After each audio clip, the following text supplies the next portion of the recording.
சண்டேஸில் காலையிலே சீக்கிரமாக எந்திரிக்க சொன்னால் யாருக்கு தான் பிடிக்கும்? எனக்கும் அப்படி தான் இருந்துச்சு. காலையிலே எழுந்து வந்து பிரேக்ஃபாஸ்ட் ரெடி பண்ணுன்னு ஹஸ்பண்ட் எழுப்பி விட்டாங்களா, ஏன்டா எழுந்திரிக்கிறோம் அப்படின்ற மாதிரி இருந்துச்சு. இன்னும் கொஞ்ச நேரம் தூங்கக்கூடாதா அப்படின்னு. அந்த டென்ஷன்லேயே வந்து சமைக்க ஸ்டார்ட் பண்ணேன். அப்படியே இட்லி ஊற்றி வச்சுட்டு சட்னி அரைக்கலான்னு பார்த்தேன்னா கரண்ட்டு போயிடுச்சு. சரி நம்ம இன்ஸ்டன்ட் பொடி தான் இருக்கே அப்படின்னு சொல்லி இன்ஸ்டன்ட் பொடி ரெடி பண்ணிட்டேன். நான் வீட்டில் ரெடி பண்ணுற பொடியை விட இன்ஸ்டன்ட் பொடி அவங்களுக்கு ரொம்ப பிடிக்குது. அதனால் அப்படியே வச்சு சாப்பாடு கொடுத்துட்டு அதுக்குள்ளே ஹஸ்பண்ட் சிக்கன் வாங்கிட்டு வந்துட்டாங்க.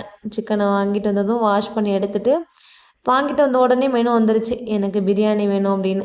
சரின்னு பிரியாணி தான் ரெடி பண்ணேன். இன்றைக்கி கொஞ்சம் ஸ்பெஷலாக தலப்பாக்கட்டி ஸ்டைலில் சிக்கன் பிரியாணி ரெடி பண்ணியிருந்தேன். டேஸ்ட்டு அடிப்பொலியாக இருந்துச்சுங்க. நான் எக்ஸ்பெக்ட் பண்ணலை இந்த அளவுக்கு டேஸ்ட்டு வரும்னு. மசாலாலாம் ஃப்ரெஷ்ஷாக அரைச்சி ரெடி பண்ணியிருந்தேன். பிரியாணி ரெசிபி வேணும்னா கீழே டேக் பண்ணுறேன், தேவைப்படுறவங்க செக் பண்ணி பார்த்துக்கோங்க.